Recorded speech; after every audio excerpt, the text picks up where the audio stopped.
Сюжетті рөлдік ойынның бала тәрбиесіндегі алатын орны баланың қиялы, әсіресе ойында жарыққа шығады. Айналасындағы тұрмыстан нені көрсе, оны істейді. Ойын ойнағанда балалар жанындағы нәрселерді пайдаланады дейді Мағжан Жұмабаев. Ойын тек әрекет емес, балалардың да үлкендердің де қызығушылық ермегі, адамда рахат пен қанағат сезімі. Сюжеттік рөлдік ойын баланың интеллектуалды дамуының құралы. Бала өмірінде ойынның маңызы зор, ол ересектердің қызметінде, жұмысында, қызмет бабында қандай мәнге ие болса, онда да сондай мәнге ие болады. Бала ойнағанда қандай болса, есейгенде жұмыста да көп ретте сондай болады. Сондықтан да болашақ қайраткерді тәрбиелеу ең алдымен ойында басталады деп Антон Макаренко айтпақшы. Баланың сөздік қорын молайту, бір-біріне деген жағымды қарым-қатынас жасау, ой қиялын одан әрі дамыту. Ойын арқылы балаларға қоршаған өмір жайлы кең білім қолдана отырып тәрбиелеу. Ойын кезінде ақ халатты абзал жандардың игі еңбегіне деген балалардың сүйіспеншілігін арттыру. Дәрігердің сезімталдығы мен кішіпейілділігі, қамқорлығы сияқты жақсы қасиеттерін жеткізе білуге тәрбиелеу.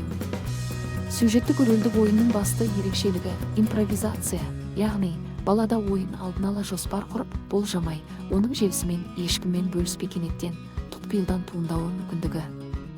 Әр бала өз ісі мен қылығына жауапкершілікпен қарап, ойын нәтижесінде жағымды қарым-қатынас жасау дағдыларына ие болды, өмірлік әлеуметтік дағдыларды меңгереді. Ойын баланың тек тәртібін ғана емес, сонымен қатар оның ішкі өмірін реттеп, өзін қоршаған әлемге қатынасын түсінуге мүмкіндік береді.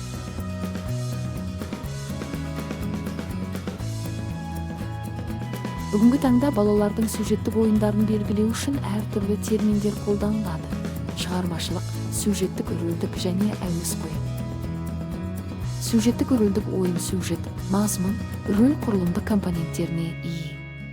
Бала тек ойнауға ғана емес, белгілі бір рөлді орындауға да ұмтылады. Белгілі ғалым психологты Элганин, ойын баланы ешкім, ешқашан үйрете алмайтын нәрсеге үйретеді. Бұл нақты өмірге, кеңістікке, құбылыстарға, адамның іс-әрекетіне бағдар беретін зерттеу тәсілі. Ойын үрдісі кезінде балалар зерттеу, сараптама жасау, оқу арқылы өмірге, әлемді танып білуге, бағалауға үйренеді. Демекші ойын мектеп жасына дейінгі балалардың негізгі іс-әрекеті. Видео пайдалы болса, міндетті түрде каналға тіркеліп лайк басып, жаңа видеоларды жіберіп алмас үшін колокольчик басып қойыңыз.